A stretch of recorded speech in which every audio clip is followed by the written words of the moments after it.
when the mysterious and stupendous human mind started with observation and subjection to various environmental issues and affinities, it got a basic primary instinct.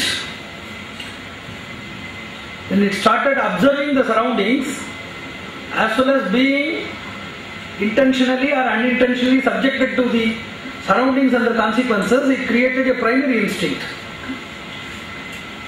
That is a temptation to share what it experienced and what is the output of the subjection. That is the first initial or inceptive temptation of human mind. In psychology, that is the initial temptation of the human mind based on observations and subjections.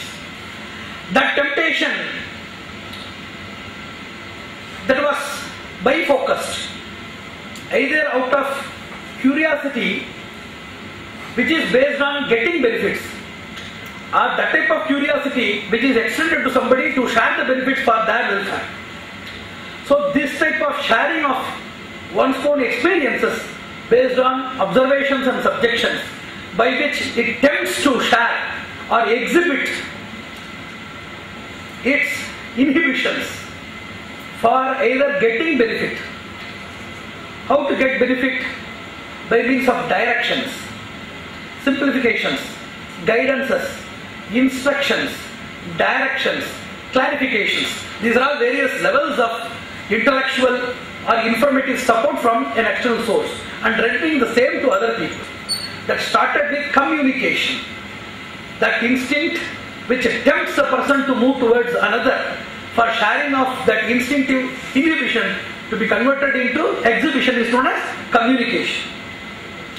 Starting from the basic biological instincts such as appetite, thirst, getting into the emotional understandings and exhibitions such as anger, affinity, joy and other things, and moreover hostility, fraternity, and various levels of the apprehension which they wanted to exhibit, they exhibited through communication. The communication, you know that there are two types of communications. One is a verbal communication, which are known as verbophonal communication. This is the history of communication. The verbophonal communications are just expositions of sound. And the sound on the basis of verb we call in Alankara Shastra Dhvani. The latent tone that is hidden. For example, ah. If you say ah, it may either be an exclamatory mark of a person's eudaimonia, happiness, or it may be also an exposition of sorrow. It may be even of pain. It may be of anxiety. It may be of a person's perplexity. It may be of a person's shock, surprise, suspense, and whatever may be the source. By just putting the word ah, we cannot just determine what the person is supposed to experience. So, based on the contextual surroundings, the dhvani or the tonic meter or the latent emotive faculty is being understood by the methodology of experiences and expressions by conversant authorities. So communication started with verbal and non-verbal. They are known as physical. Non-verbal and they are known as physical gesticulations by means of sign language, body language. Thus communication started. When communication started between two mutual persons, the Shastras say communication, Shadvidaha. There are 6 elements of communication. 6 elements of communication. Yavaharane Shadvidaha. And it is approved by science also. One is content, Vishaya. Second is source, the Vakta. And third thing is form of communication, that is the Rupa. Fourth thing is Madhyamika or medium of communication. Fifth is destination or receptacle of communication, Lakshya or Shrota. Then the last thing is purpose or Phala. So whatever the Shastras they have said about the definition of communication or the essential fragmental tools of communication, that has been endorsed by modern communication studies also. So that which has a content emanating from a source, having a form, also on the basis of a medium, reaching a destination for a purpose is known as communication. The communication is of several types. There is soliloquy. Then somniloquy, a person just bluffing in sleep, that is also a communication. There are imperfect communication, innate communication, perfect communication, precise communication, mass communication, soliloquy and internal communication, external communication, clan communication, commutative communication, clan communication, group communication, collective communication, and so on, so on. So these communication systems, starting with a group, it must reach a great amount of the measurement of the society. Specific communication, that is also there. Communication between God and an Acharya is known as theocommunication.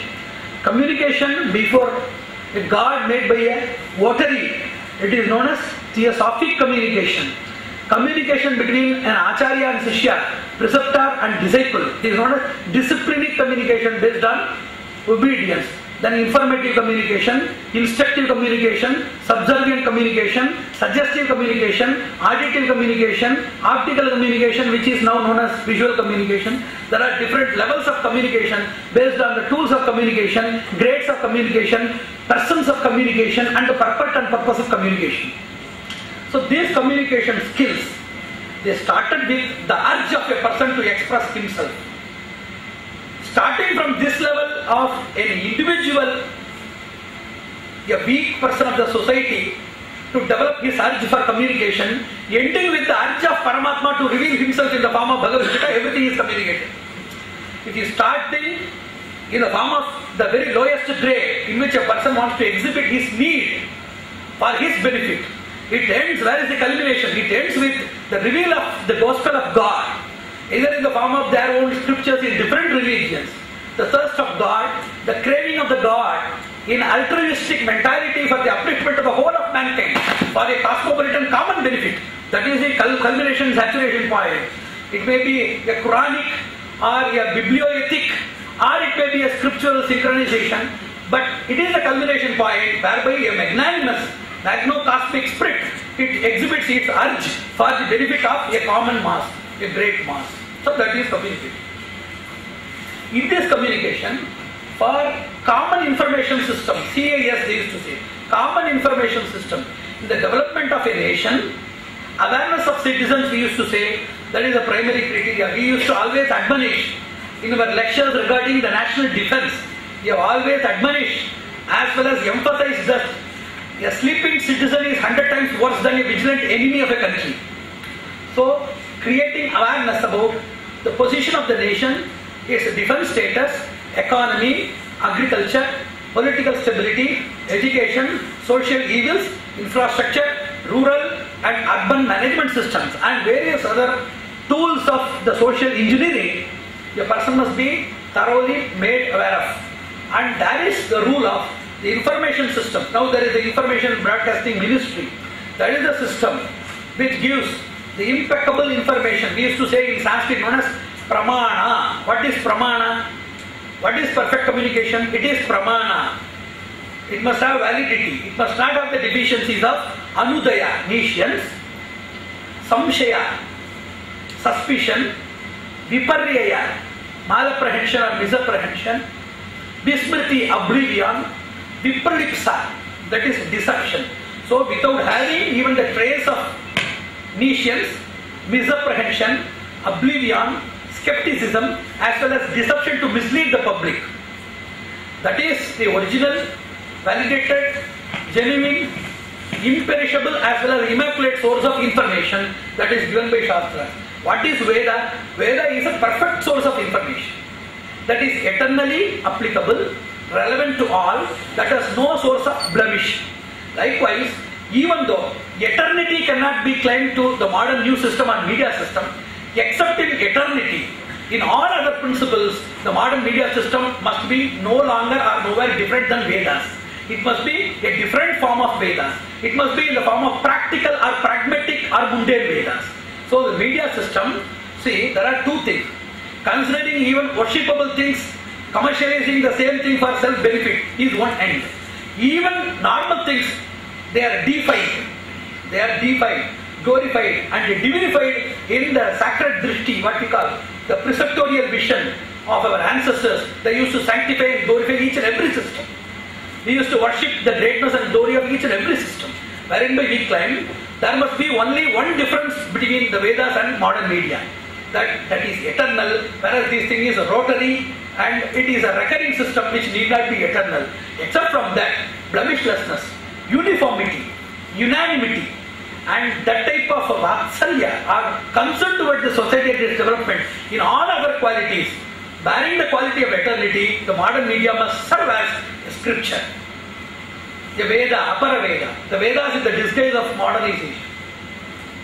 These communications, when coming into the rule or group administration in the form of political systems, that is collective ruling, group ruling, clan ruling, and then it has resulted in different forms of crazy, which is known as crazy also sometimes, like democracy, plutocracy, autocracy, monarchy, etc. Then these ruling systems came into account in order to create uniformity and unanimity in the society, in order to have the distribution of the wholesome information system of the structural and functional mechanism of the nation. The mass communication took a different gigantic shape that is known as this type of media.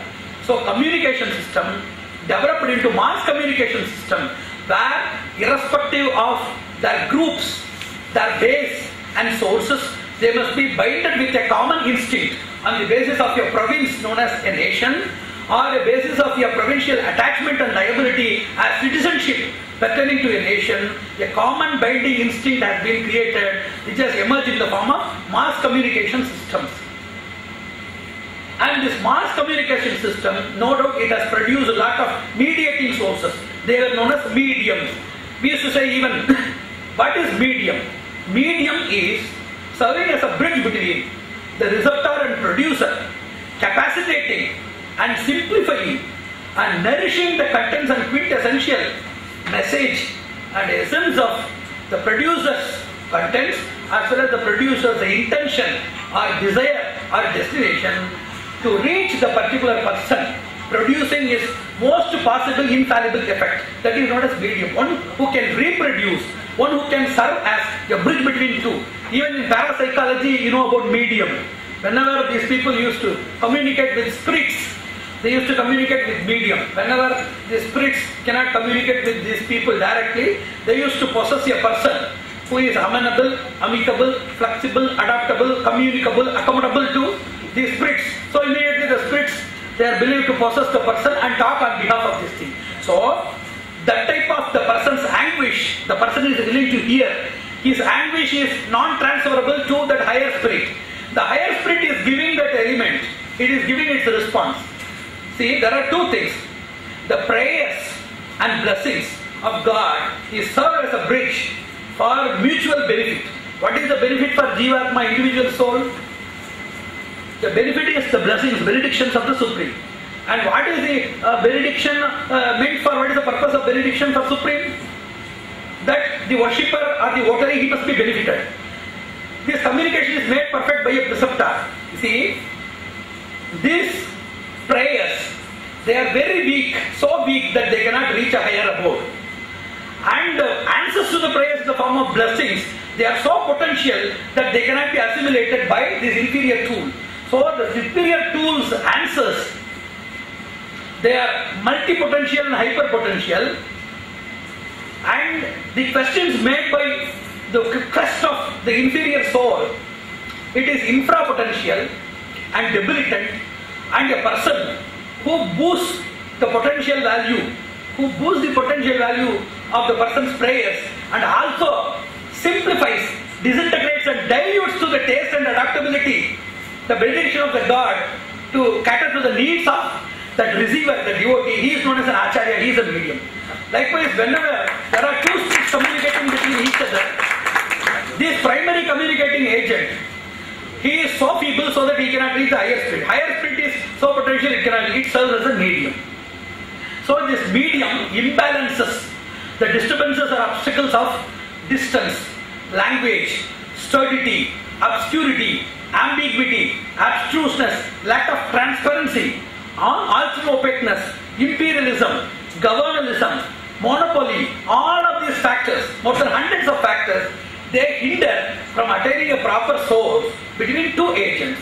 and that which serves as an impeccable tool, overruling, bombarding these type of obstacling agents and producing the most reliable and trustworthy message. That is what we call as medium. And a group of varying systems of medium by which persons, by hearing, by studying, by learning, by visualization, by exploration, by browsing and various acts, they come into contact with different levels of tools. That is why it is known as media. And these types of media, by means of varieties of appreciations on various grounds, they came to be known as multimedia. See, media itself, that denotes as per its plural sense that there are different tools. But why to put this multi is a very simple question, but it has a lot of meaning inside. It is impregnated with a deep purpose. Media itself is a plural, which denotes that there are different levels. Then why to put this multi? Then that becomes tautology or pleonasm, he used to call it in English. So it is not so. They used to say there are different tools of media as well as different methodologies of media. So this media shows that there are different tools of media, and this multi shows that there are different methodologies of media. For example, if you say in visual communication as channels, TV, documentaries, etc., these type of things, they come under media, different levels of the same thing. Different levels of methodologies include internet access, EduSat, InfoSchool, e-learning. So these things are different methodologies for the same tools of optical communication or visual communication. So having different tools is known as media. That plural denotes it is having different tools for the same purpose. Different purposes are adopted by the same tool is coming under multi. To bring engineering by means of virtual learning and application, virtual training, it is applicable in medical science, in agriculture, in weather forecasting, etc. Then in astronomy, as well as in education by means of virtual learning. So several applications for the same tool and several tools for the same application, that has resulted in the pluralism of media and the prefix multi. So this multimedia has come from the URG communication system. Now we are talking about two major principles which are known as the two I's. One is the ethics, second is the techniques. Upgradation of the functional supremacy is known as techniques. Upgradation of the structural and purposive mechanism is known as ethics. For example, if a person's standard, for example, I am speaking with this thing. So I am speaking with a loudspeaker, I am speaking with such an efficacious, sophisticated system. So I am adopting the techniques.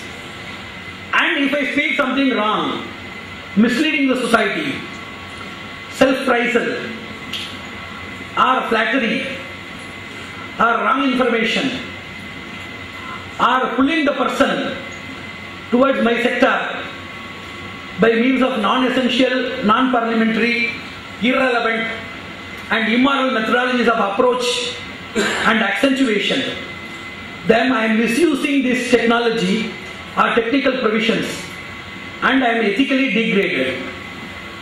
So,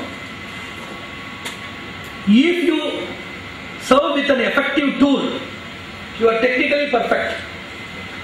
And if your service is oriented with the benefit for others, long-running benefit for others, orienting towards the person's eternal as well as realized benefit, then I become ethically perfect. Somebody used to say, the basic question of ethics, what is ethics? Ethics is like an orbit to the planet.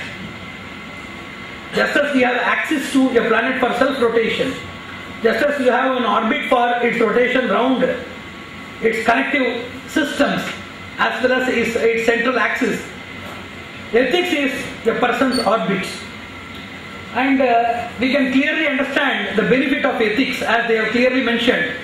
The benefit of ethics, what is the benefit of ethics? Appraisal from the society, appreciation, reputation, promotion, upgradation, opulential status, then post designation and other things, nothing like that. The real benefit of ethics is having the satisfaction that we are leading an ethical life and nothing else.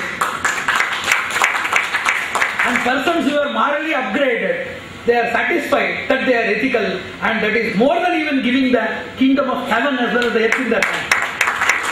And whatever you say, that may not be pragmatically that may not be relevant, because we see non-ethical people serving and seems to be deserving, and ethical people being trampled under the titanic feet of misfortune. So, this type of ethics gives contentment to mind, only in upper grade of mind, only in hi-fi mind. You used to say it is a hi-fi technology, it is high-end technology. Likewise, in hi-fi mind, in hi-fi nobility, the person gets happiness, he gets contentment, he gets the satisfaction, he gets the complacence and tranquility by being ethical, practicing ethical, and whatever they think that he procures by non-ethical measures, he totally ignores those things. He totally ignores those things, and any benefit from other things he will not be able to relish. It is just like the inbuilt system of a herbivorous animal like cow to be exposed towards meat consumption. The person cannot go for any non-ethical practice because it is carved inside the DNA and gene standard of a person, and it is not caused by any external surroundings. So unless a person is taught, trained, tamed, and tuned by means of this type of explanation in his impressionable age itself, he cannot be convinced, he cannot be comforted and consoled by any explanation or elucidation or justification to go into the path of ethics. All the other things are just eyewash and lip service ceremonies. He cannot come for rescue. So ethical standards, there are two types of ethical standards.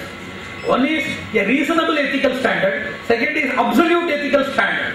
Absolute ethical standard we used to see in this type of exaggerations in the stories of Harishchandra, then Ramayana, in mythological characters, and in fairy tales and fable tales we might have read about this type of ethical frameworks which are impracticable and unimaginable in normal life. So there is a type of reasonable ethical standard in which we may gain some profit, in which we can lead a reasonable life, but still we can think that we can not attain these benefits at the cost of sacrificing the benefits of the other person, leeching the person, or serving as a parasitical element, serving as a leeching agent and parasitical element on the other noble and innocent members of the society. So it is known as reasonable ethics. We can practice at any time reasonable ethics in which even though we are benefited from a person, we contribute something as a token or as a repayment for the benefit, and we can lead a very good life. So this technical upgradation, now we know the technical upgradation by which everybody, mass communication, I told mass communication is a very small word. We used to say about the insufficiency of words and word power, we used to say the word big is smaller than the word small. We used to say word big is smaller than the small. Shabda Shakti Asambhavat, so says the Tarka Shastra. So words cannot denote anything. This is a mass communication, mass is a small word. See, for your information, you might have known, in the year 1969, when the first man landed on moon, it was simultaneously seen by 600 millions of people at that time. So that is known as mass communication. It reached. So there are three things. One, landing on moon is a mega Herculean task. So that created an anxiety and expectation between the people. It has become info-sensational. That has become info-sensational. And second thing is, it is also the cradle level of the communication system at that time. So adding both of the spices together, communication system itself is a new network. That too, landing on a moon is a Herculean and arduous task. So that has created such a wave on the minds of the people that they must go for seeing those things. So a lot of people, 600 millions of people, they watch. And the impact on society, that is what we must understand. So techniques make people to understand more, or more people to understand. There are levels of these things. More people to understand and more to understand for the people. That is the techniques. And the benefit is caused only by the ethics. So more accessibility, more adaptability is made by technical upgradation. And the real value benefit, reaching more people, benefiting more people is ethical standard. And reaching more people or being adapted by more people is technical standard. So these things are serving as two eyes for the media system. So the ethical systems can be governed by the ethical technicians and the technical system can be governed by techno-technicians. So the techno-technicians, while governing with each and every system, they form there are three systems, that is body, mind and spirit. In media, the Harvard technicians, like those who are interested in the technical studies and practice of the sound system, visual effects, editing and other things, they deal with the body of media. And the dialects, production, cogency and observation of the continuity and other things are done by the mind. They are known as mind technicians.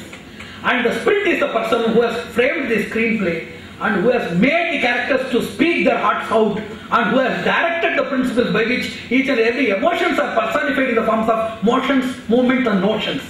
So that person forms the spirit. So God gives you form, then gives you the tool of mind and spirit. Likewise, the creators in media industry, the technicians, the technocrats, they create the body of media. For example, a paper, a composer, a printer, he is body. And a person who does the alignment and putting these things, proof correction, he deals with the mind. The person who frames the messages and checks its vitality, validity, necessity, emergency, rarity, scarcity, adaptability to the society, that person is a spirit. He is a vivifier of that media. So vivifier of the media, promoter of this media, and a carving architect of the media with the external source. These three people, they comprise the creation system of any type of media. Print media, electronic media, mega media, digital media, mass media, hypermedia, nova media, lot of media they have come. With hyperlinks they used to deal with hypermedia. Digital electronics, association with media, that they have become digital media. And print media is very well known. Electronic media is there. Whatever may be the source, it is vivified by a spirit. Then it is activated and animated by a mind. Then it is carved and covered by a body. And this type of ethical system must be governed by an ethical technician. That is must reach on, because it governs, it creates sensation in the society. Society is full of, society need not be considered, it need not be considered as a generalized structure or configuration. There are swarm of bees, battalion of soldiers and flock of sheep, various type of elements are there in the society. They may not take things in the same manner. For example, when they telecasted, first released the news of the world wars in the form of War of the Worlds in the year 1938.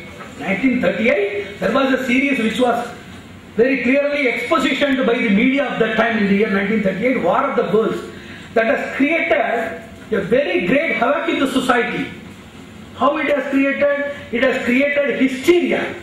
It has created hysteria in the society, and the persons, those who envisioned that War of the Worlds, the Holocaust of the war, the mass destruction, and the annihilation and bombardment of these atomic bombs and the other explosives and various other armaments that have been used, these people, even though they are known of wars and their consequences, but still envisioning something, you know that there is an accident, and accident will cause wound, wound will cause bleeding, bleeding will cause somebody to find, these things are known. But practical subjection with perceptibility and proximity, practical subjection, proximity, intimacy. Knowing about an accident and knowing about the consequences of an accident as a knower with a cognitive skill, that gives you lesser impression. And then if you just see a person in proximity experiencing the same thing, that is an additive to your emotional upgradation or explosion. The same thing bombards if the person is very intimate, in intimacy. Self-subjection, you know that you will be fainted totally. So these levels. And what is the level of media? The media creates identity of subjection, proximity and intimacy. See, in persons, we must clearly understand, if there is some sort of abnormality in a particular area, we are just broadcasting, telecasting or printing the same thing. Why it creates sensation? Because in lower level caliber of human psychology, the psychologist and psychoanalyst, they used to say, the person develops an identity, forgetting this distinct identity of the self. What he must get is a cognitive standard that he is understanding about an accident or a war. But crossing that, overruling that limitation that he is a knower and that is the thing happening at a distance, by means of the methodology of projection or magnification or repetitive projection of the same thing in media, or big size of photographs and catchy words and lot of other methodologies which are meant for this mass selling technologies and mass advancement or mass circulation techniques which are adopted by these media people, that creates in low psychic impacts a level of understanding more than cognitive understanding, that is intimate, proximate and subjective, as if the person is subjected to that incident or somebody related or somebody intimate is that. So it created history. When this war of the worlds was first propagated to the public, latter public, more than 23% of the common society readers and observers of the media, they went into totally psychically impaired, schizophrenic, hyper-eccentric, hysteric in nature. That has created a very mass, colossal psycho-degradation in the society.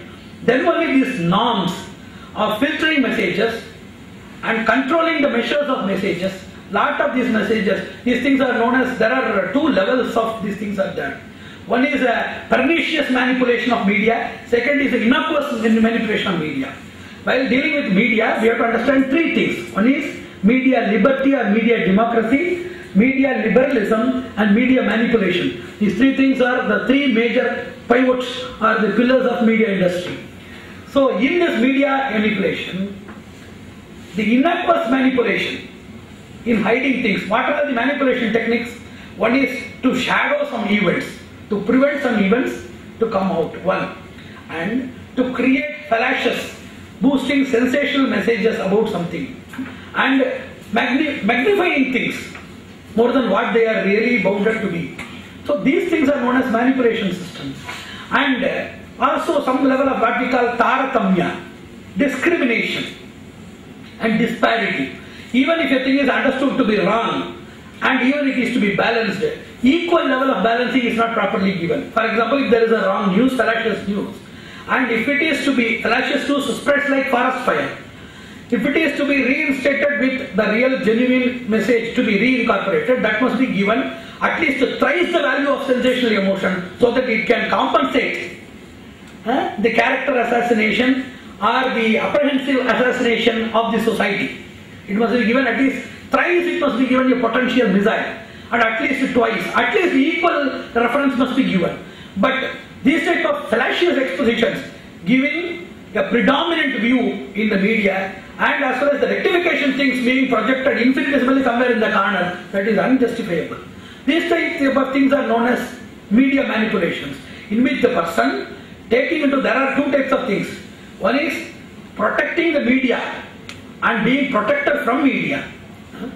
Then the public or blocks of power or agencies of power through either democracy in the form of political authorities, either the authorities of investigation, justice and executive in the form of bureaucracy and other systems of management, or in the other systems of plutocracy where the industries and the other people with their influential, opponential status, they trample upon the neck of the press people to expose their liberty, to discharge their duties for the welfare of the public.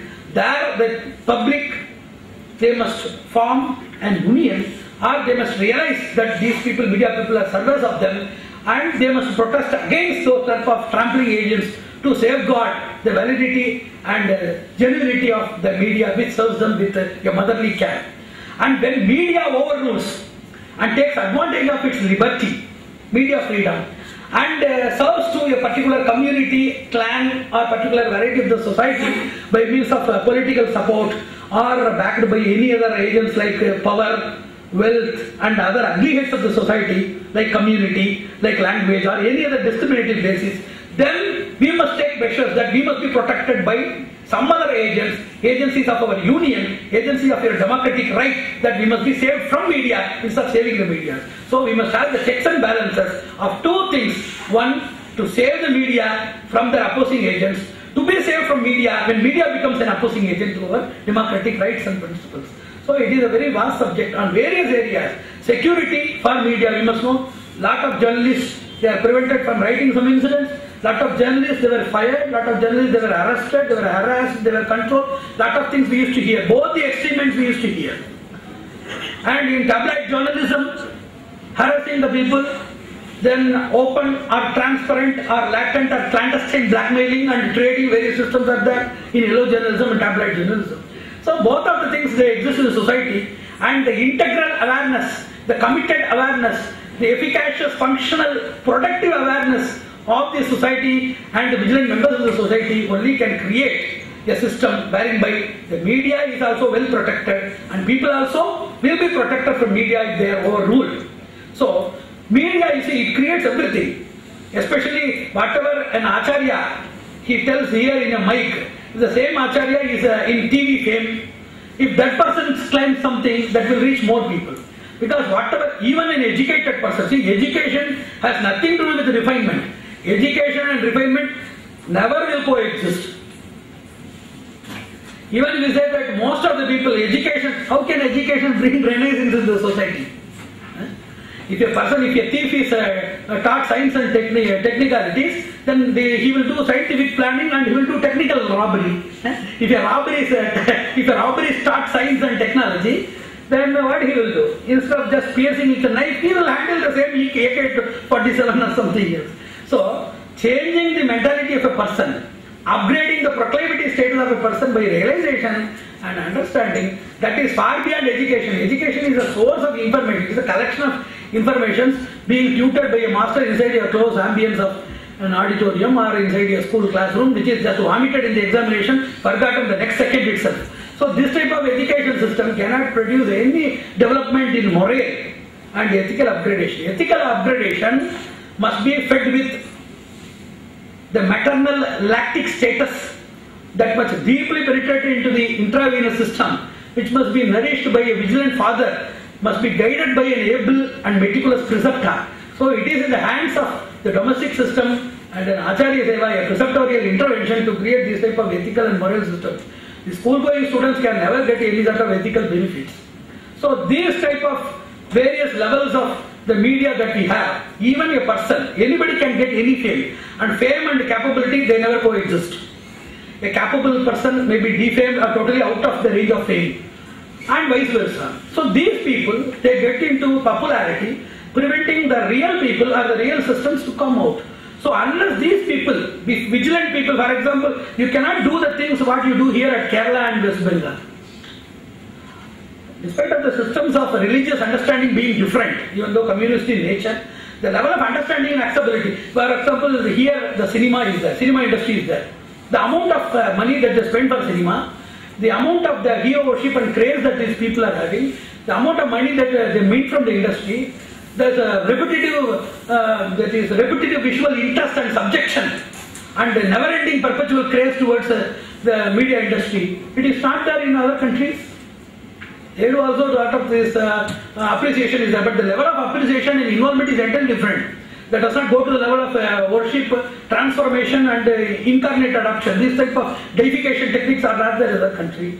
Because of their various, they know what to appreciate and how to appreciate and how much to appreciate and how long to appreciate. This type of prudential applications are there.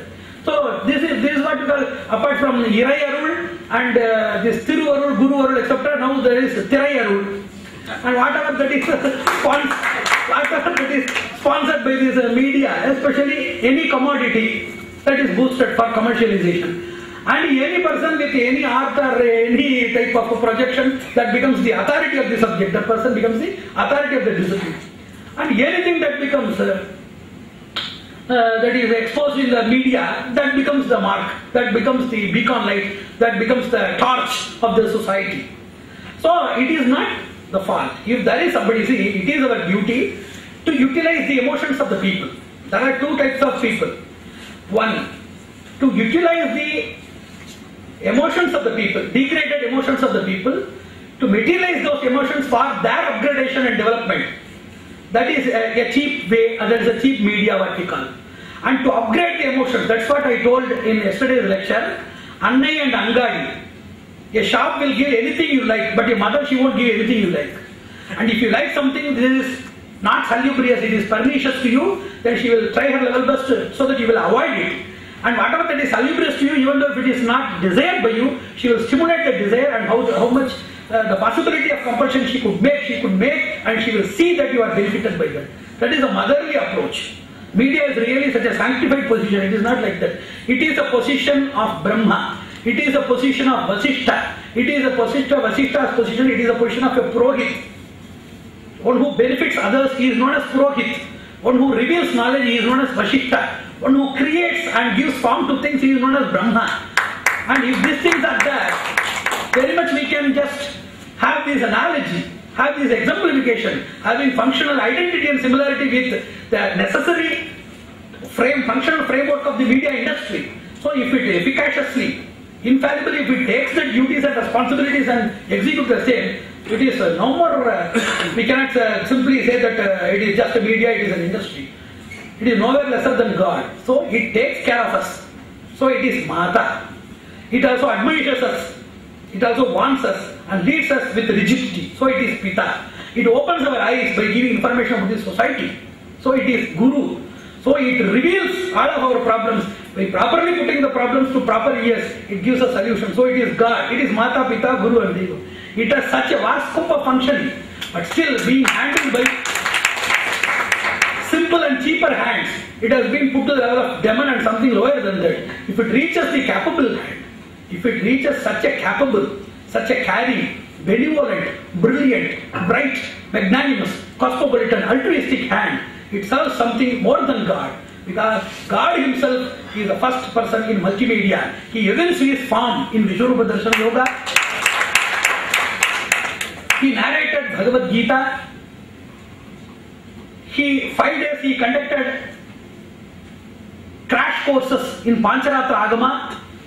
In Bhagavata, he conducted mass communication courses to lot of rishis in Naimisharanya. So mass communication, visual communication, then print communication, scriptural communication, then transformation and transmission lineage, everything what we have as a modern tool. The first multimedia head of the department as well as the primordial authority of this media is God himself. And irrespective of being God of any sect of worship, God revealed his form. He revealed his craving in the form of sound. He transformed and transmitted these things to reach impeccable lineages in the form of receptors and preceptors. So God is the first person of multimedia, and the last person of multimedia, if he does not reach the first person of multimedia, that type of multimedia is not multimedia, that's a multimedia. And that will have no purpose. So let us have this session as an introductory session, because most of the invitations that are printed and meant for the persons who participate and who come here as the guest speakers, those invitations are very safely kept inside my room. Then how people will come to know and they will participate in the function. So it is an excellent function, very idiotically organized. So when we organized the previous year's anniversary function, there were only 10 persons in the hall. When we organized the previous year's anniversary function, there were 10 persons in the hall, and 1 or 2 persons were the hall persons, caretakers, 1 or 2 persons maintaining the mic and other sound systems, and 2 or 3 persons just came inside just to see what is happening inside, whimsically, and 2 or 3 persons we came here to speak. So it was organized in such a very wonderfully quixotic way. Then I am of a person with a different approach. Then I told the next time, I am not convinced, next time the same topic we have to take in a broader sense, bringing more people, bringing effective audience. Just to fill this, you see, the number of people sitting here is lesser than the number of people, the concourse that is coming to hear my discourse in my residence. Daily I used to see a lot of people more than this. And it is not a crowd. Bringing crowd is not a greater job. Bringing effective and targeted audiences, I can bring a lot of people from Kanchipuram who are very well equipped in bhajana technology. So, but that is for some other thing, for Nama Sankirtana or something that may be okay. It is not gap filling, space filling or room filling technology. It is targeted. It is principled. It is specific and focused. So I am not satisfied with this, and within a month I wish that in a bigger auditorium, in a more wider auditorium, bringing a lot of responsible, learning, ambitious, aspirant, skeptic, antagonist, conversant and stalwart authorities of the society we have to bring, and we have to bring also more speakers from various research institutes from parts of the country. And let me finish this introductory lecture now sowing the seeds for a bigger ceremony, a richer ceremony within a month, reaching mass, I told mass communication, reaching the masses through our speeches as well as our publications. Narayan, Narayan, Narayan.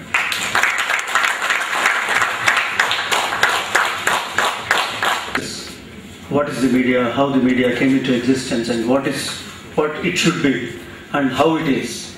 I think it's a great benefit that we have from Swamiji. I understood, though I am a Master of Communication by virtue of holding a degree in post-graduation, I think the real purpose and the evolution of media has been now revealed to me by Acharya. So I think even though you have so many kinds of media and communication techniques and mechanisms, teaching mechanisms, interpersonal communication continues to be the best communication, and that is once again proved by Acharya. So now I request Mr. Sri Kavi, the producer of Jaya Television. He has a wonderful experience spanning over 40 years, and we'll hear from Sri Kavi the practical aspects of ethics of media. It is not a disciplinary communication based on obedience. Then informative communication, instructive communication, subservient communication, suggestive communication, auditive communication, optical communication, which is now known as visual communication. There are different levels of communication based on the tools of communication, grades of communication, persons of communication, and the purpose and purpose of communication. So these communication skills, they started with the urge of a person to express himself. Starting from this level of an individual, a weak person of the society, to develop his urge for communication, ending with the urge of Paramatma to reveal himself in the form of Bhagavad Gita, everything is communicated. If you start in the form of the very lowest grade in which a person wants to exhibit his need for his benefit, it ends, where is the culmination? It ends with the reveal of the gospel of God, either in the form of their own scriptures in different religions, the thirst of God, the craving of the God, in altruistic mentality for the upliftment of the whole of mankind, for a cosmopolitan common benefit. That is the culmination, saturation point. It may be a Quranic or a biblioethic, or it may be a scriptural synchronization, but it is the culmination point whereby a magnanimous, magno-cosmic spirit, it exhibits its urge for the benefit of a common mass, a great mass. So that is communication. In this communication, for common information system, CIS they used to say, common information system, in the development of a nation, awareness of citizens we used to say, that is the primary criteria. We used to always admonish in our lectures regarding the national defense. We have always admonished as well as emphasized that a sleeping citizen is 100 times worse than a vigilant enemy of a country. So, creating awareness about the position of the nation, its defense status, economy, agriculture, political stability, education, social evils, infrastructure, rural and urban management systems, and various other tools of the social engineering, a person must be thoroughly made aware of. And that is the rule of the information system. Now there is the Information Broadcasting Ministry. That is the system which gives the impeccable information. We used to say in Sanskrit known as pramana. What is pramana? What is perfect communication? It is pramana. It must have validity. It must not have the deficiencies of anudaya, nescience, samshaya, suspicion, viparyaya, malapprehension or misapprehension, vismriti, oblivion, vipralipsa, that is deception. So without having even the trace of nescience, misapprehension, oblivion, skepticism, as well as deception to mislead the public. That is the original, validated, genuine, imperishable as well as immaculate source of information that is given by Shastra.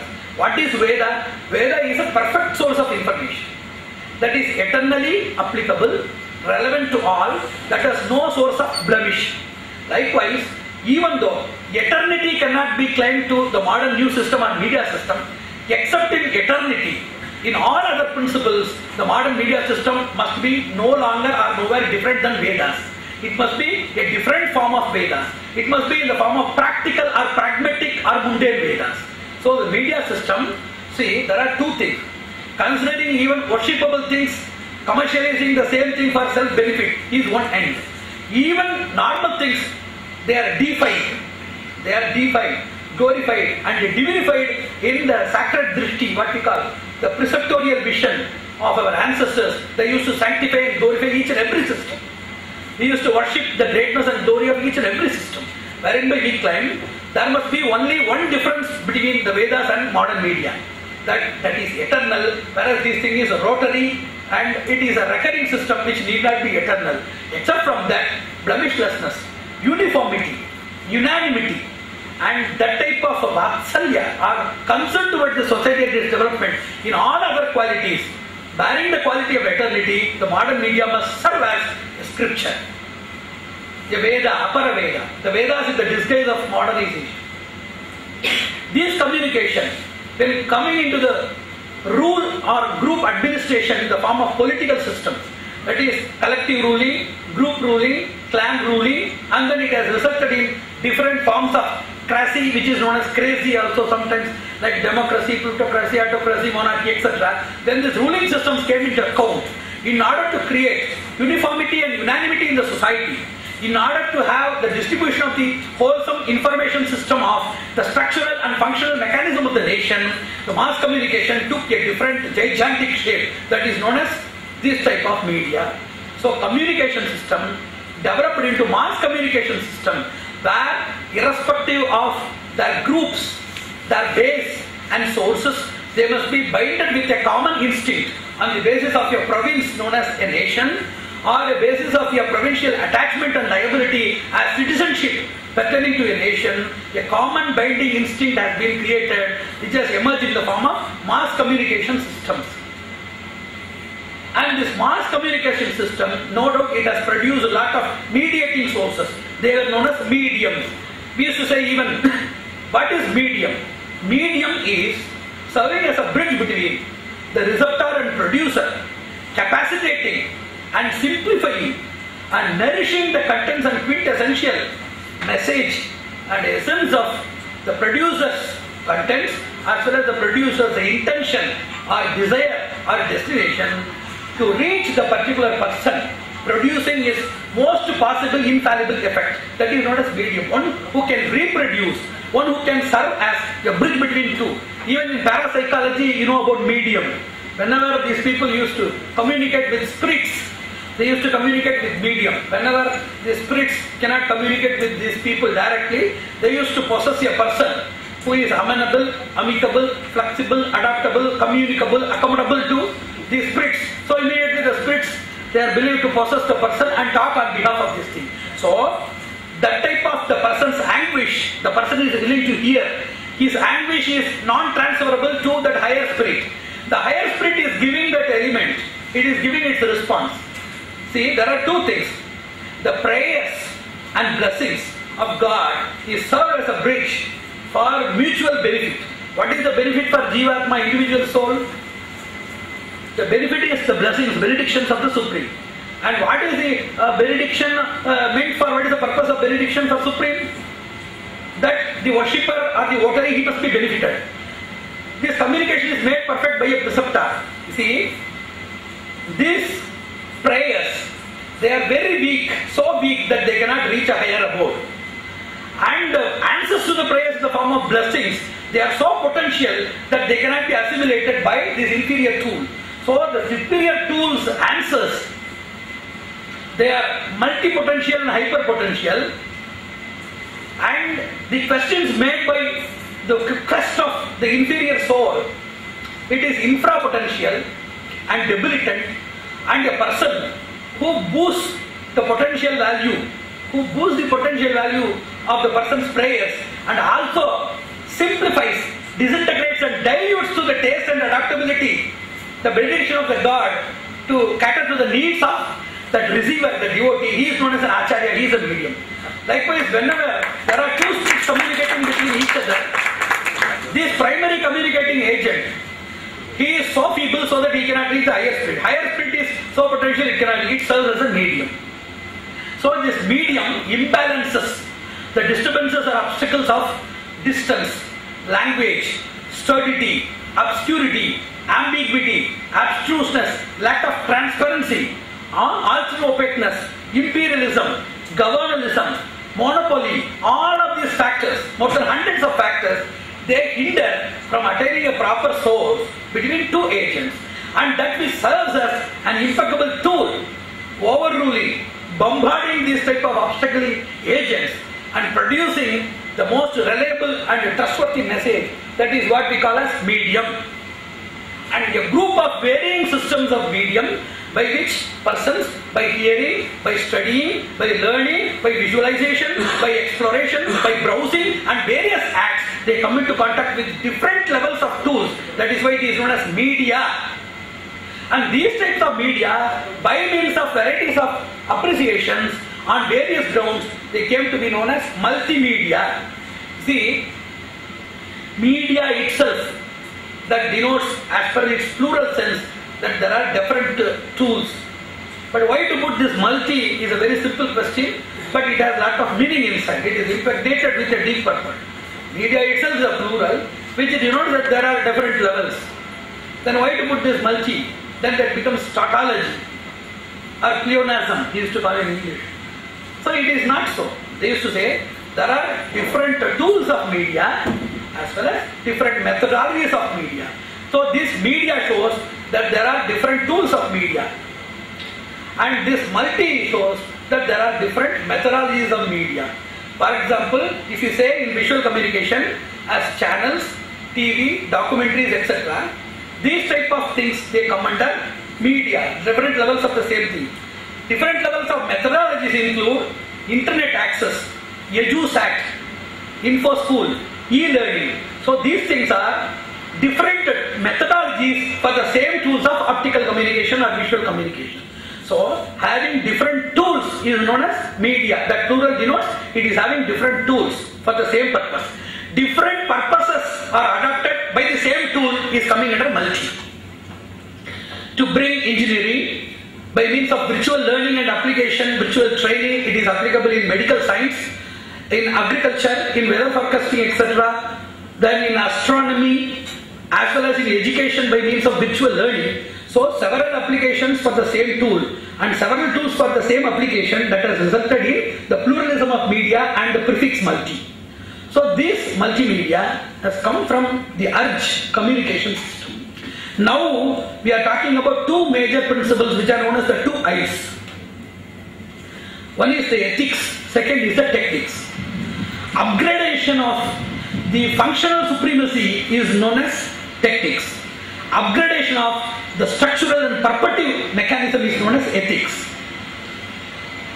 For example, if a person's standard, for example, I am speaking with this thing. So I am speaking with a loudspeaker, I am speaking with such an efficacious, sophisticated system. So I am adopting the techniques.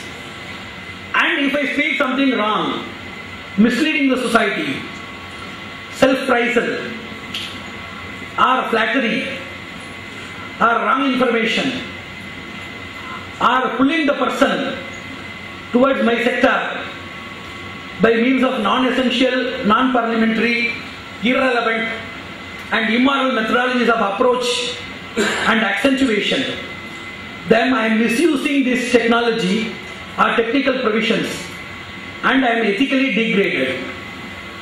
So, if you serve with an effective tool, you are technically perfect. And if your service is oriented with the benefit for others, long-running benefit for others, orienting towards the person's eternal as well as realized benefit, then I become ethically perfect. Somebody used to say, the basic question of ethics, what is ethics? Ethics is like an orbit to the planet. Just as we have access to a planet for self-rotation, just as you have an orbit for its rotation round its connective systems as well as its central axis, ethics is a person's orbit. And we can clearly understand the benefit of ethics as they have clearly mentioned. The benefit of ethics, what is the benefit of ethics? Appraisal from the society, appreciation, reputation, promotion, upgradation, opulential status, then post designation and other things? Nothing like that. The real benefit of ethics is having the satisfaction that we are leading an ethical life and nothing else.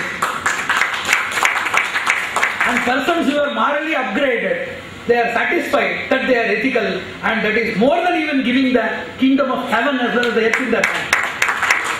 And whatever you say, that may not be pragmatically that may not be relevant, because we see non-ethical people serving and seems to be deserving, and ethical people being trampled under the titanic feet of misfortune.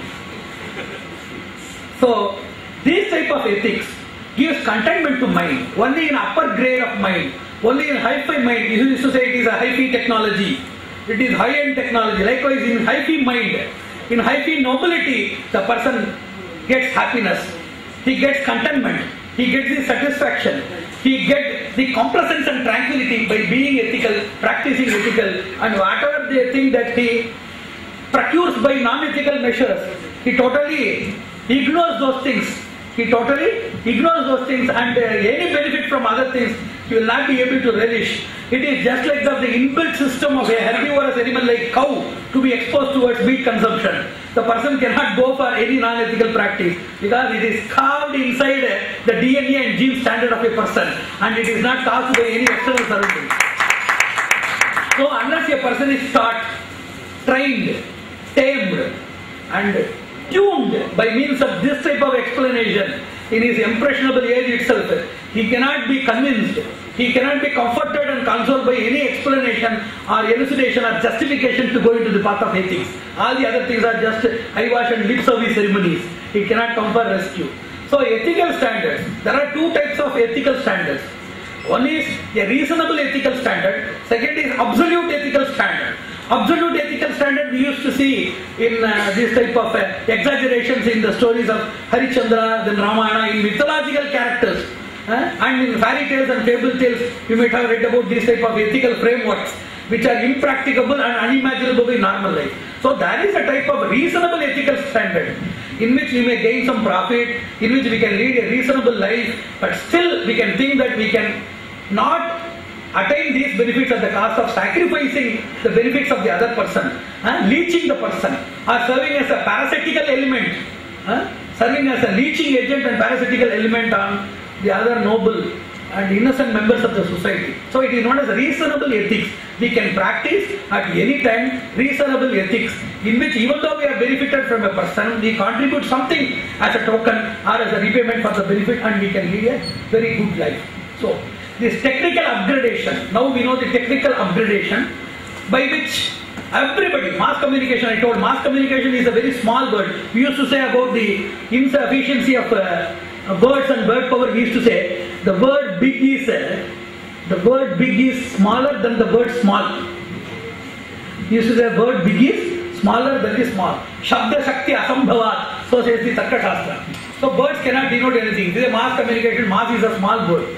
See, for your information, you might have known, in the year 1969, when the first man landed on moon, it was simultaneously seen by 600 millions of people at that time. So that is known as mass communication. It reached. So there are three things. One, landing on moon is a mega Herculean task. So that created an anxiety and expectation between the people. It has become info-sensational. And second thing is, it is also the cradle level of the communication system on that time. So adding both of the spices together, communication system itself is a new network. That too, landing on a moon is a Herculean and arduous task. So that has created such a wave on the minds of the people that they must go for seeing those things. So a lot of people, 600 millions of people, they watch. And the impact on society, that is what we must understand. So techniques make people to understand more, or more people to understand. There are levels of these things. More people to understand and more to understand for the people. That is the techniques.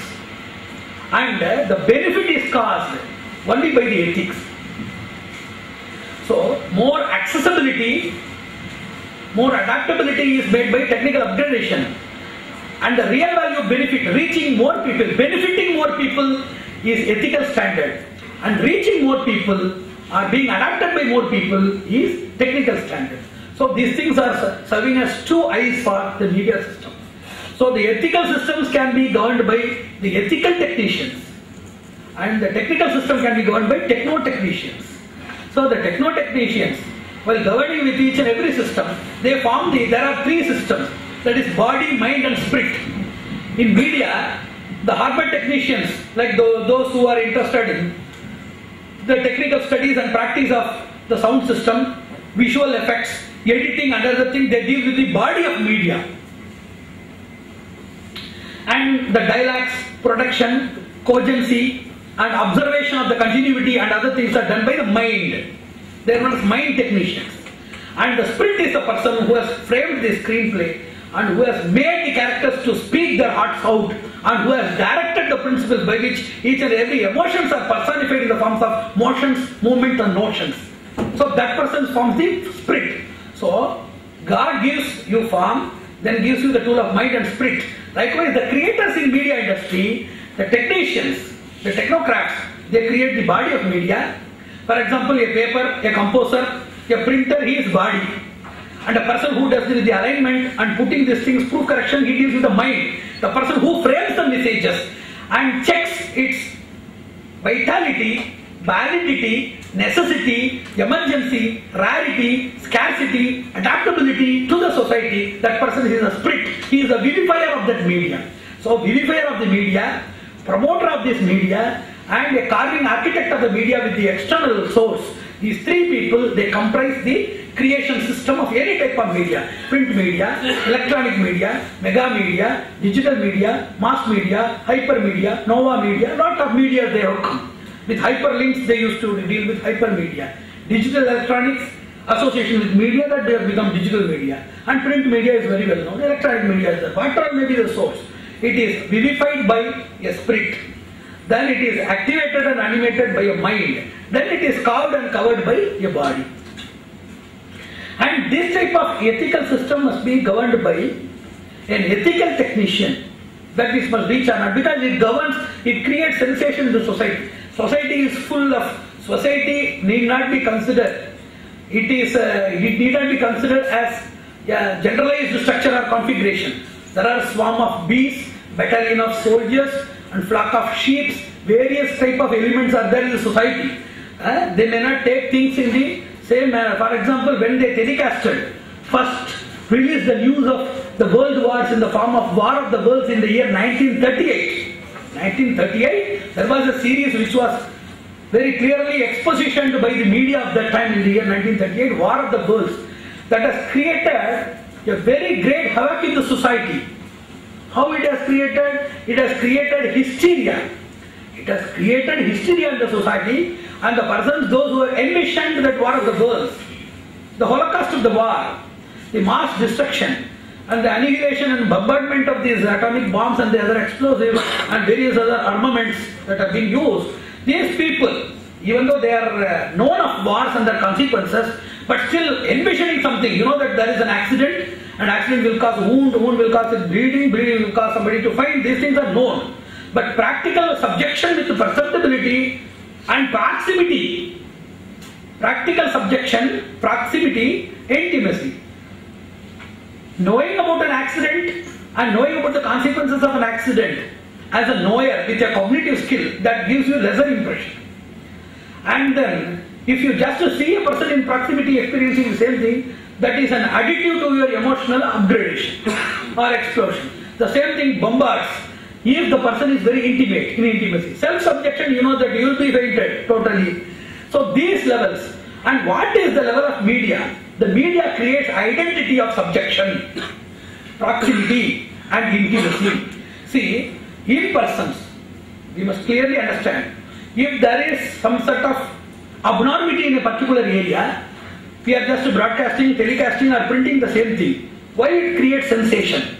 Because in lower level caliber of human psychology, the psychologist and psychoanalyst, they used to say, the person develops an identity, forgetting this distinct identity of the self. What he must get is a cognitive standard that he is understanding about an accident or a war. But crossing that, overruling that limitation that he is a knower and that is the thing happening at a distance, by means of the methodology of projection or magnification or repetitive projection of the same thing in media or big size of photographs and catchy words and lot of other methodologies which are meant for this mass selling technologies and mass advancement or mass circulation techniques which are adopted by these media people, that creates in low psychic impacts a level of understanding more than cognitive understanding, that is intimate, proximate and subjection, as if the person is subjected to that incident or somebody related or somebody intimate is that. So it created history. When this war of the worlds was first propagated to the public, latter public, more than 23% of the common society readers and observers of the media, they went into totally psychically impaired, schizophrenic, hyper-eccentric, hysteric in nature. That has created a very mass, colossal psycho-degradation in the society. Then only these norms of filtering messages and controlling the measures of messages, lot of these messages, these things are known as, there are two levels of these things are there. One is a pernicious manipulation of media, second is innocuous manipulation of media. While dealing with media, we have to understand three things. One is media liberty or media democracy, media liberalism and media manipulation. These three things are the three major pivots or the pillars of media industry. So in this media manipulation, the innocuous manipulation in hiding things, what are the manipulation techniques? One is to shadow some events, to prevent some events to come out, one. And to create fallacious, boosting sensational messages about something. And magnifying things more than what they are really bounded to be. So these things are known as manipulation systems. And also some level of what we call taratamya, discrimination and disparity. Even if a thing is understood to be wrong and even it is to be balanced, equal level of balancing is not properly given. For example, if there is a wrong news, fallacious news, and if it is to be fallacious news spreads like forest fire, if it is to be reinstated with the real genuine message to be reincorporated, that must be given at least thrice the value of sensational emotion so that it can compensate the character assassination or the apprehensive assassination of the society. It must be given at least thrice, it must be given a potential missile, and at least twice, at least equal reference must be given. But these type of fallacious expositions giving a predominant view in the media, and as well as the rectification things being projected infinitesimally somewhere in the corner, that is unjustifiable. These types of things are known as media manipulations, in which the person taking into, there are two types of things. One is protecting the media and being protected from media. Then the public or blocks of power or agencies of power through either democracy in the form of political authorities, either the authorities of investigation, justice and executive in the form of bureaucracy and other systems of management, or in the other systems of plutocracy where the industries and the other people with their influential, opponential status, they trample upon the neck of the press people to expose their liberty, to discharge their duties for the welfare of the public. There the public, they must form an union, or they must realize that these people, media people, are servers of them, and they must protest against those type of trampling agents to safeguard the validity and genuinity of the media which serves them with a motherly care.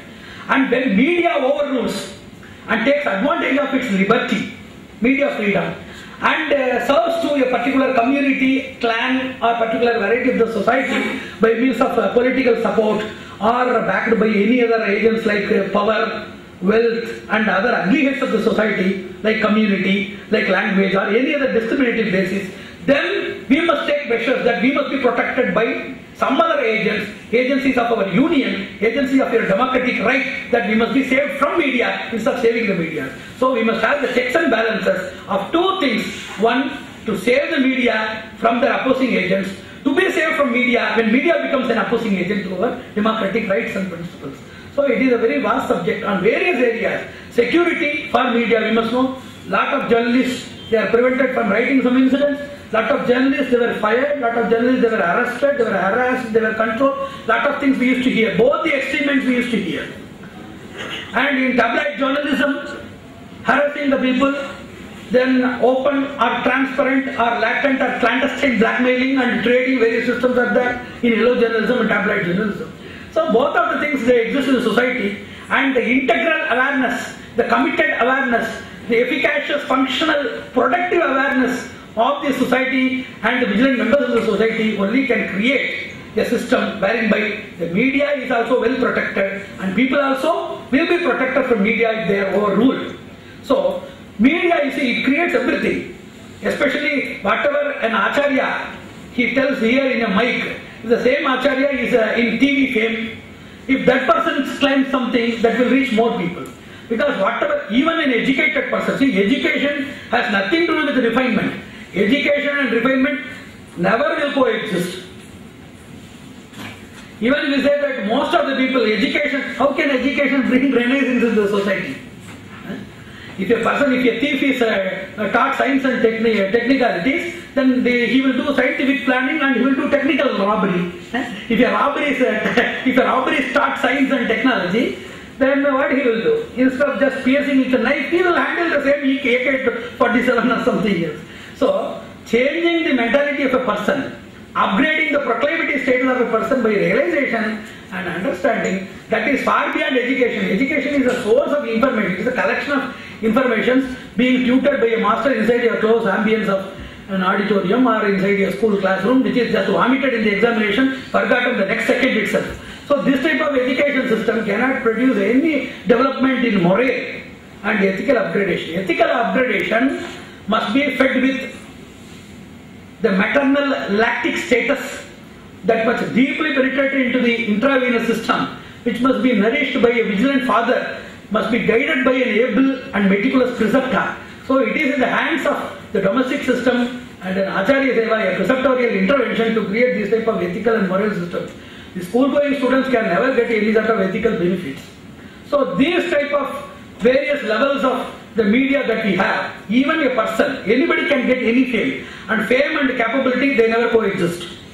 A capable person may be defamed or totally out of the range of fame, and vice versa. So these people, they get into popularity, preventing the real people or the real systems to come out. So unless these people, these vigilant people, for example, you cannot do the things what you do here at Kerala and West Bengal. Despite of the systems of religious understanding being different, even though communist in nature, the level of understanding and acceptability, for example, here the cinema is there, cinema industry is there. The amount of money that they spend for cinema, the amount of the hero worship and craze that these people are having, the amount of money that they make from the industry, there's a repetitive visual interest and subjection and a never-ending perpetual craze towards the media industry. It is not there in other countries. They do also a lot of this appreciation is there, but the level of appreciation and involvement is entirely different.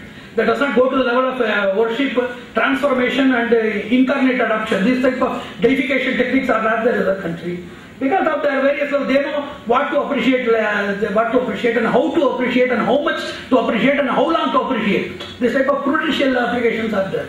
So this is what you call, apart from Irai Arul and this Thiruvarul, Guruvarul, etc. Now there is Thirai Arul. And whatever that is sponsored by this media, especially any commodity that is boosted for commercialization. And any person with any art or any type of projection that becomes the authority of the subject, that person becomes the authority of the discipline. And anything that becomes that is exposed in the media, that becomes the mark, that becomes the beacon light, that becomes the torch of the society. So it is not the fault. If there is somebody, see, it is our duty to utilize the emotions of the people. There are two types of people. One, to utilize the emotions of the people, degraded emotions of the people, to materialize those emotions for their upgradation and development. That is a cheap way, that is a cheap media, what we call. And to upgrade the emotions, that's what I told in yesterday's lecture. Annai and Angadi. A shop will give anything you like, but your mother, she won't give anything you like.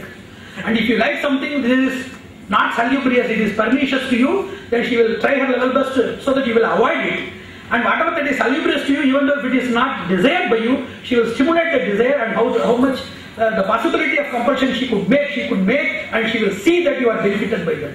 That is a motherly approach. Media is really such a sanctified position. It is not like that. It is a position of Brahma. It is a position of Vasishta. It is a position of Vasishta's position. It is a position of a Purohit. One who benefits others, he is known as Purohit. One who reveals knowledge, he is known as Vasishta. One who creates and gives form to things, he is known as Brahma. And if these things are there, very much we can just have this analogy, have this exemplification, having functional identity and similarity with the necessary functional framework of the media industry. So if it efficaciously, infallibly, if it takes the duties and responsibilities and execute the same, it is no more, we cannot simply say that it is just a media, it is an industry. It is nowhere lesser than God. So it takes care of us. So it is Mata. It also admonishes us. It also warns us and leads us with rigidity. So it is Pita. It opens our eyes by giving information about this society. So it is Guru. So it reveals all of our problems. By properly putting the problems to proper ears, it gives a solution. So it is God. It is Mata, Pita, Guru and Deva. It has such a vast scope of functioning, but still being handled by simple and cheaper hands. It has been put to the level of demon and something lower than that. If it reaches the capable hand, if it reaches such a capable, such a caring, benevolent, brilliant, bright, magnanimous, cosmopolitan, altruistic hand, it serves something more than God. Because God himself is the first person in multimedia. He evinces his form in Vishwarupa Darshana Yoga. He narrated Bhagavad Gita. 5 days he conducted crash courses in Pancharatra Agama. In Bhagavata, he conducted mass communication courses to lot of rishis in Naimisharanya. So mass communication, visual communication, then print communication, scriptural communication, then transformation and transmission lineage, everything what we have as a modern tool. The first multimedia head of the department as well as the primordial authority of this media is the God himself. And irrespective of being God of any sect of worship, God revealed his form. He revealed his craving in the form of sound. He transformed and transmitted these things to reach impeccable lineages in the form of receptors and preceptors. So God is the first person of multimedia, and the last person of multimedia, if he does not reach the first person of multimedia, that type of multimedia is not multimedia, that's a multimedia. And that will have no purpose. So let us have this session as an introductory session, because most of the invitations that are printed and meant for the persons who participate and who come here as the guest speakers, those invitations are very safely kept inside my room. Then how people will come to know and they will participate in the function. So it is an excellent function, very idiotically organized. So when we organized the previous year's anniversary function, there were only 10 persons in the hall. When we organized the previous year's anniversary function, there were 10 persons in the hall, and 1 or 2 persons were the hall persons, caretakers, 1 or 2 persons maintaining the mic and other sound systems, and 2 or 3 persons just came inside just to see what is happening inside, whimsically, and 2 or 3 persons we came here to speak. So it was organized in such a very wonderfully quixotic way. Then I am of a person with a different approach. Then I told the next time, I am not convinced, next time the same topic we have to take in a broader sense, bringing more people, bringing effective audience. Just to fill this, you see, the number of people sitting here is lesser than the number of people, the concourse that is coming to hear my discourse in my residence. Daily I used to see a lot of people more than this.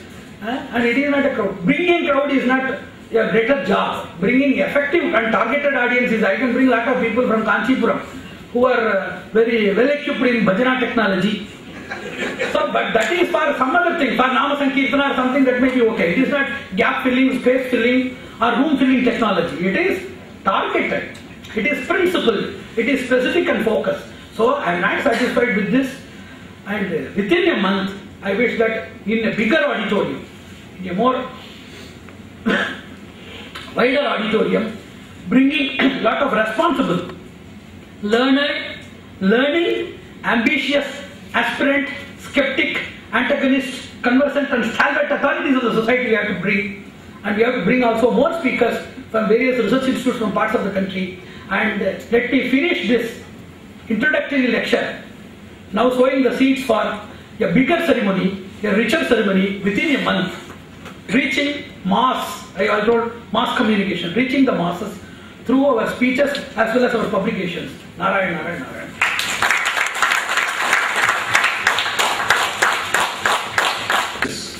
What is the media, how the media came into existence, and what it should be and how it is. I think it's a great benefit that we have from Swamiji.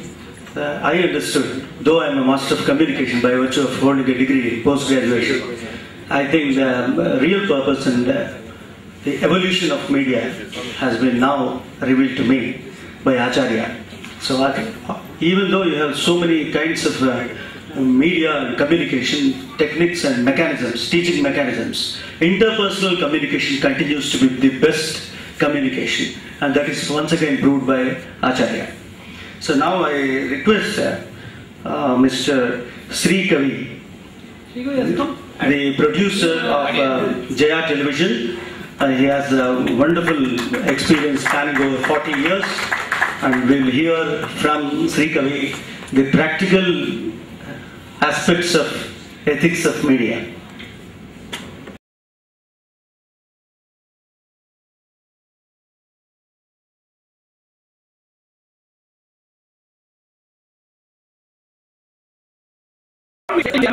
Democratic rights and principles.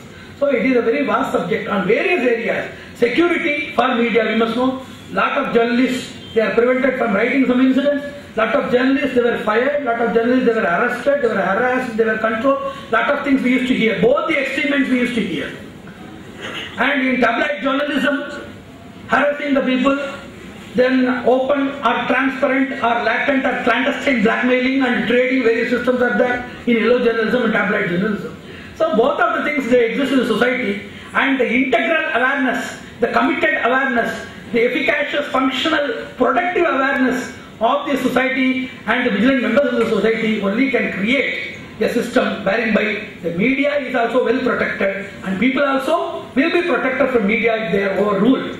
So media, you see, it creates everything, especially whatever an Acharya he tells here in a mic. The same Acharya is in TV fame. If that person claims something, that will reach more people. Because whatever, even an educated person, see, education has nothing to do with refinement. Education and refinement never will coexist. Even if we say that most of the people, education, how can education bring renaissance into the society? If a person, if a thief is taught science and technicalities, then he will do scientific planning and he will do technical robbery. If a robbery is taught science and technology, then what he will do? Instead of just piercing with a knife, he will handle the same AK-47 or something else. So, changing the mentality of a person, upgrading the proclivity status of a person by realization and understanding, that is far beyond education. Education is a source of information. It is a collection of information being tutored by a master inside a closed ambience of an auditorium or inside a school classroom, which is just vomited in the examination, forgotten the next second itself. So this type of education system cannot produce any development in moral and ethical upgradation. Ethical upgradation must be fed with the maternal lactic status that must deeply penetrate into the intravenous system, which must be nourished by a vigilant father, must be guided by an able and meticulous preceptor. So it is in the hands of the domestic system and an Acharya Seva, a preceptorial intervention, to create this type of ethical and moral systems. The school-going students can never get any sort of ethical benefits. So these type of various levels of the media that we have, even a person, anybody can get any fame, and fame and capability, they never coexist. A capable person may be defamed or totally out of the range of fame, and vice versa. So these people, they get into popularity, preventing the real people or the real systems to come out. So unless these people, these vigilant people, for example, you cannot do the things what you do here at Kerala and West Bengal.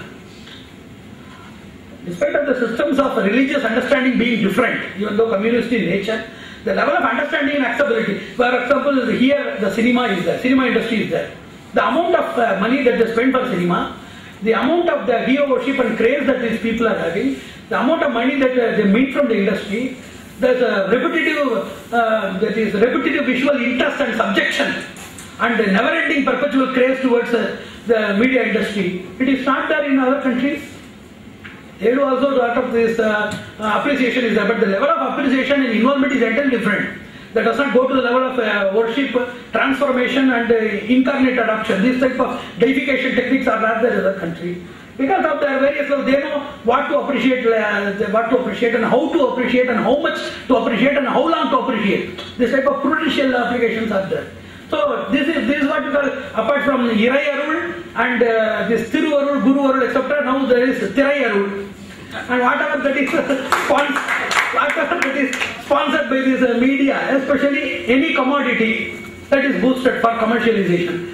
And any person with any art or any type of projection that becomes the authority of the subject, the person becomes the authority of the discipline. And anything that becomes that is exposed in the media, that becomes the mark, that becomes the beacon light, that becomes the torch of the society. So it is not the fault. If there is somebody, see, it is our duty to utilize the emotions of the people. There are two types of people. One, to utilize the emotions of the people, degraded emotions of the people, to materialize those emotions for their upgradation and development. That is a cheap way, that is a cheap media, what we call. And to upgrade the emotions, that's what I told in yesterday's lecture. Annai and Angadi. A shop will give anything you like, but your mother, she won't give anything you like. And if you like something, this is not salubrious, it is pernicious to you, then she will try her level best so that you will avoid it. And whatever that is salubrious to you, even though if it is not desired by you, she will stimulate the desire, and how much the possibility of compulsion she could make, and she will see that you are benefited by that. That is a motherly approach. Media is really such a sanctified position. It is not like that. It is a position of Brahma. It is a position of Vasishtha. It is a position of Vasishtha's position. It is a position of a Purohit. One who benefits others, he is known as Purohit. One who reveals knowledge, he is known as Vasishtha. One who creates and gives form to things, he is known as Brahma. And if these things are there, very much we can just have this analogy, have this exemplification, having functional identity and similarity with the necessary functional framework of the media industry. So if it efficaciously, infallibly, if it takes the duties and responsibilities and execute the same, it is no more, we cannot simply say that it is just a media, it is an industry. It is nowhere lesser than God. So it takes care of us. So it is Mata. It also admonishes us. It also warns us and leads us with rigidity. So it is Pita. It opens our eyes by giving information about the society. So it is Guru. So it reveals all of our problems. By properly putting the problems to proper ears, it gives a solution. So it is God. It is Mata, Pita, Guru and Deva. It has such a vast scope of functioning, but still being handled by simple and cheaper hands. It has been put to the level of demon and something lower than that. If it reaches the capable hand, if it reaches such a capable, such a caring, benevolent, brilliant, bright, magnanimous, cosmopolitan, altruistic hand, it serves something more than God. Because God himself is the first person in multimedia. He evinces his form in Vishwarupa Darshan Yoga. He narrated Bhagavad Gita.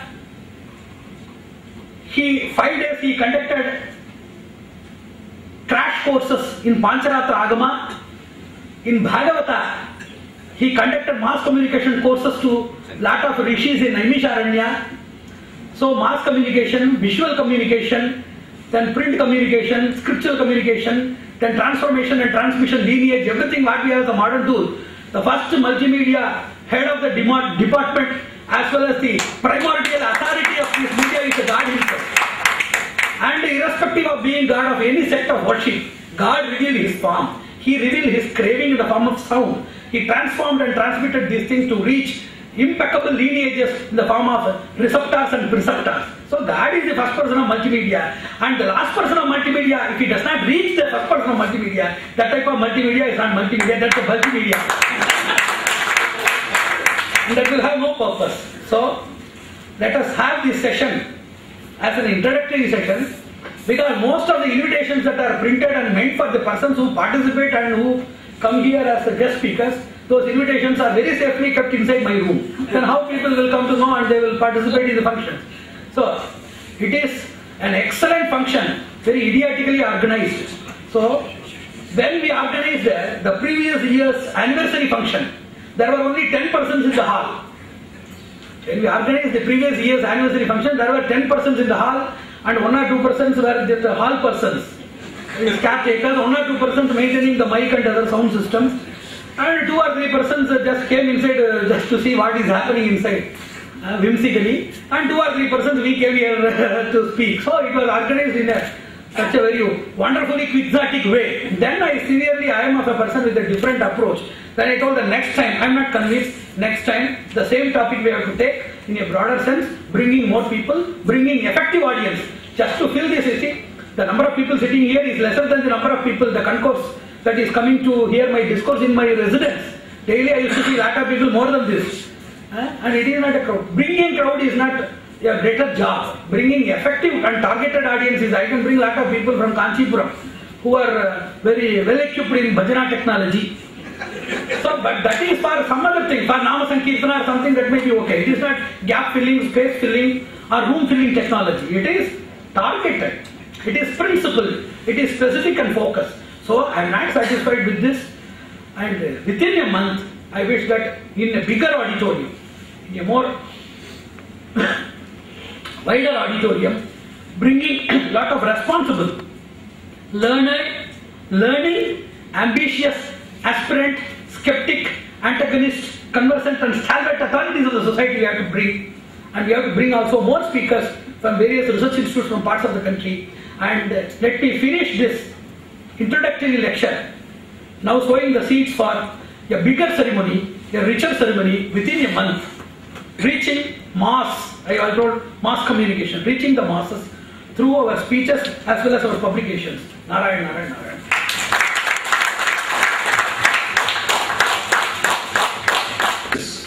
What is the media, how the media came into existence, and what it should be and how it is. I think it's a great benefit that we... If it is possible... Is it required or not? Certainly it is required. See, wherever you come, any type of communication, you must have a filter of giving the essence of what happens. கெட்டது வந்து யாரவே மறக்கக்கூடாது அல்லது மறைக்கவும் கூடாது. But ஒரு accident நடக்குதுன்னு வச்சுக்கோ, ஒரு பெரிய மெகா ஆக்சிடென்ட் எங்கேயோ ஒரு இடத்துல நடக்குது. அந்த ஆக்சிடென்ட் நடக்கிற மாதிரியே அந்த ஆக்சிடென்ட்டுக்கு எந்த இடத்துல வந்து கேர்லெஸ்னஸ் இருந்திருக்கு, அது யார் மேல இருக்குன்னு சொல்லி அந்த மாதிரி ஒரு இன்டர்பிரேட்டிங்கா இருக்கணும். அது without any interpretation and analytical pursuit இல்லாதபடிக்கு லாரி மோதி கிழவி சாவு இது மாதிரியே டெய்லி கொண்டு daily somebody something which is routinely happening. இப்போ யாரோ ஒருத்தர் பல்லு வளர்க்குறாங்கன்னா it is routinal happening. So ஆக்சிடென்ட்டும் அது மாதிரி it is routinal happening of the world. Lorry மோதுறது, 2 வண்டி மோதுறது, 4 பேர் நசுங்கி சாவு, இந்த மாதிரி ஒரு விஷயம்லாம் வந்து ரொம்ப unethical to magnify and to project these things with repetitive these things. It is very obscene as well as obnoxious. அந்த மாதிரி திருப்பி பண்ணக்கூடாது. அது மாதிரி எந்த ஒரு இன்ஃபர்மேஷனாக இருந்தாலும் அந்த இன்ஃபர்மேஷனில் வந்து ரோடு ஒழுங்காக அதுக்காக என்ன சொல்லலாம்னு கேட்டால் சாலை எதிர்கள் எப்படி கவனிக்கிறது, அந்த மாதிரி வண்டியினுடைய பிரேக் முதலான சிஸ்டங்கள்லாம் எப்படி வெரிஃபை பண்ணுறது, இல்லாட்டி அவங்களுடைய உரிமத்தை வந்து லைசன்ஸை ரத்து பண்ணுறது, என்னென்ன இருக்குது ப்ரிவென்டிவ் மெஷர்ஸும் அண்ட் கியூரேட்டிவ் மெஷர்ஸும் என்ன எடுக்கலாம். அந்த மாதிரி அனலிட்டிக்கல் ஸ்டடியில் தான் இந்த ஆக்சிடென்ட்டோ ரொட்டீனல் இன்சிடென்ட்ஸ் போனதை தவிர அப்படியே செய்தியாக அது முதல்ச்சு அவன் புடிச்சா அடிச்சா மட்டும் அடிச்சு இந்த மாதிரியாக இருக்கிற ஜனங்களுக்கு உபயோகம் இல்லாததான் அவர் சொன்ன மாதிரி that which is useful and that which is true and good அந்த மாதிரி உள்ள இதுகள்லாம் இருக்கணும். அதனால starting from advertisement, any type of presentation, the மீடியம்னு சொன்னாங்கன்னா that which gives you a message. அது either to purchase a thing or to know about a thing. There are commercial media ன்னு ஒன்று இருக்கு. Commercial media that boosts products இல்லையா, commercial media that boosts the products. அதாவது entertainment media இருக்கு. entertainment mediaங்கிறது that gives you a moral or value or story through characters and incidents. மூணாவது இருக்கிறது information media இருக்கிறது, அந்த நியூஸ் ஏஜென்சி இந்த மாதிரி எல்லாம் இருக்கிறது. இந்த 3 தான் மேஜர் இது ஒன்று இருக்கு. இந்த கமர்ஷியல் மீடியாவில் தான் அட்வர்டைஸ்மெண்ட் வருது. எதாக இருந்தாலும் that must have a decency and principle. அதுலலாம் அது மாதிரி ஒரு கண்டிப்பாக அந்த மாதிரி ஒரு கோட் இருக்கும்னு நினைக்கிறேன். இதுலலாம் ரொம்ப ரிஜிடாக இருக்கும். இந்த தூர்தர்ஷன்லாம் நீங்கள் உங்கள் இஷ்டத்துக்கெல்லாம் you cannot do this things நினைக்கிறேன். ரொம்ப ரிஜிடாக இருக்கும். அது ரொம்ப அநியாயம். அது தட் ப்ரிவென்ட்ஸ் டெவலப்மெண்ட். பச்சா குடுமி சரச்சா மொத்தன்னு பிரைவேட் சேனல்ஸ் வந்து பச்சா குடுமி, இந்த கவர்மெண்ட் சேனல்ஸ் வந்து சரச்சா மொட்டை. So we must create such a very decent and flexible unit which is not as rigid as the government channels and as flexible and uncaring as the private channels. அது வந்து sensor போர்டில் இருக்கிறவங்க யாரோ எழுதுறது மூலமாவோ அல்லது நிறைய பேர் சேர்ந்து இது ஒரு ப்ரப்போசலாக இது த்ரூ கோர்ட்டோ or through presentation that is women's association இருக்கு, விஜிலண்ட் ஸ்டூடெண்ட்ஸ் அசோசியேஷன் இருக்கு, vigilant citizens forum for society, இந்த மாதிரி நாங்களே எழுதுறோம். இந்த மாதிரி lot of situations are there இந்த சொசைட்டி ஆர்கனைசேஷன்ஸ் இருக்கு. அதான் ஒரு 1000 பேர் கையெழுத்து போட்டு இந்த மாதிரி பண்ணணும்னு சொல்லலாம். இஸ் இட் பாசிபிள்ங்கிறது that is not a question to be asked to an unauthorized person like me.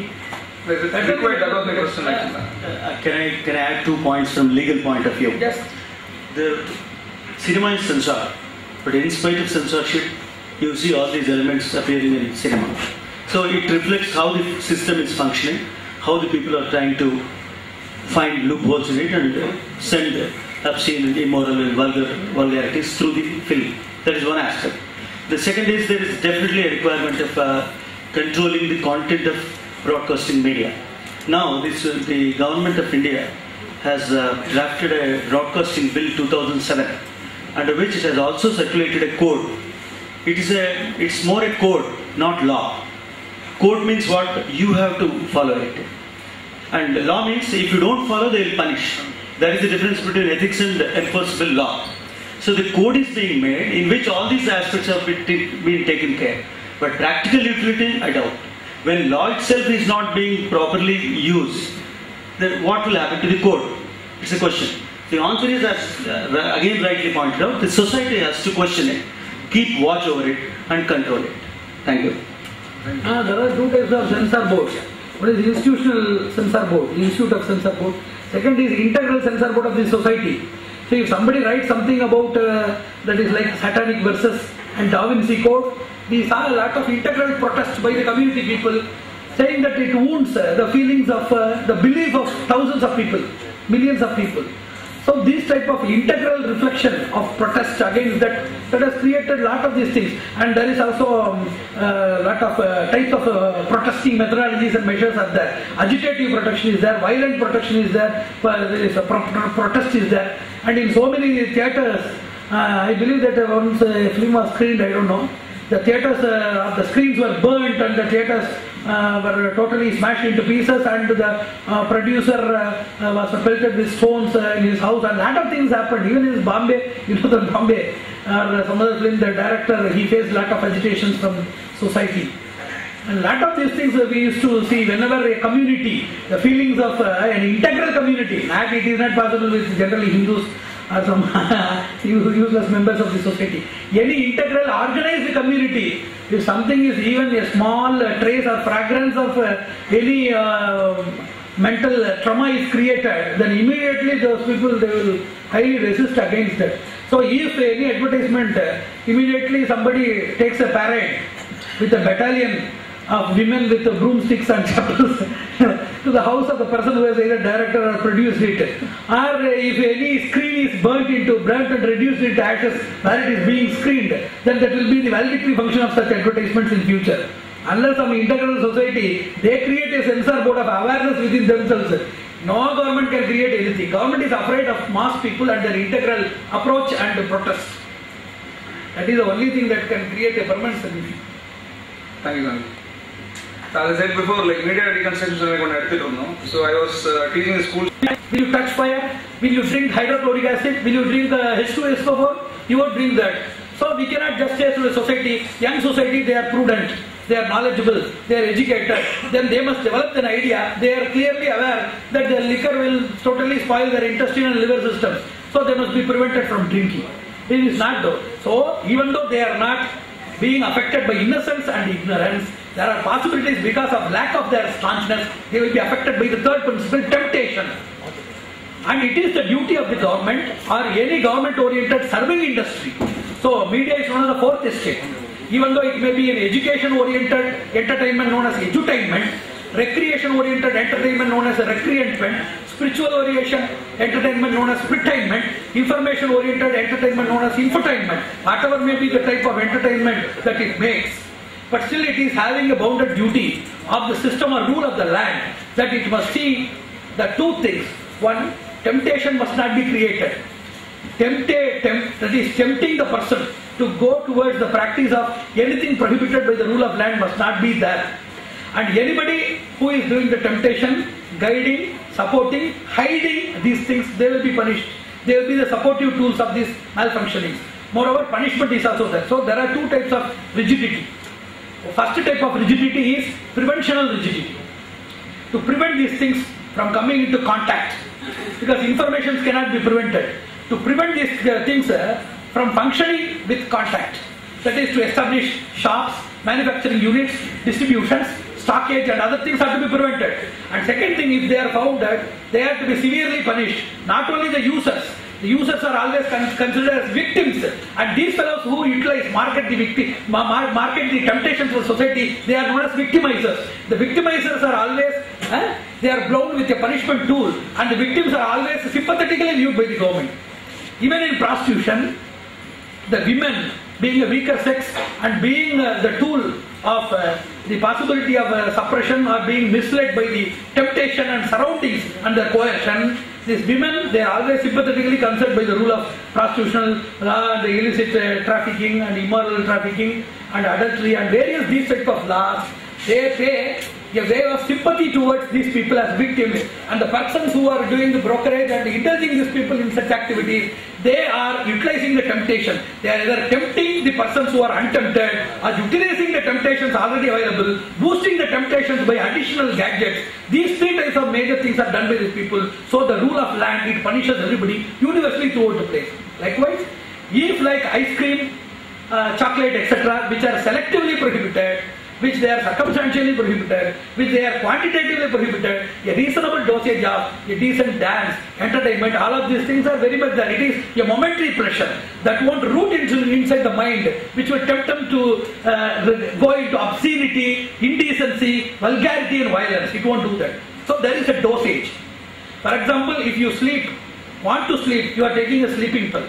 And if you take the pills more, then you sleep, you will have a permanent sleep. You will sleep into eternity. So there is a dosage. So quantitative, selective and circumstantial prohibitions are there for consumable elements, and totally prohibited elements like heroin, all of these things are there.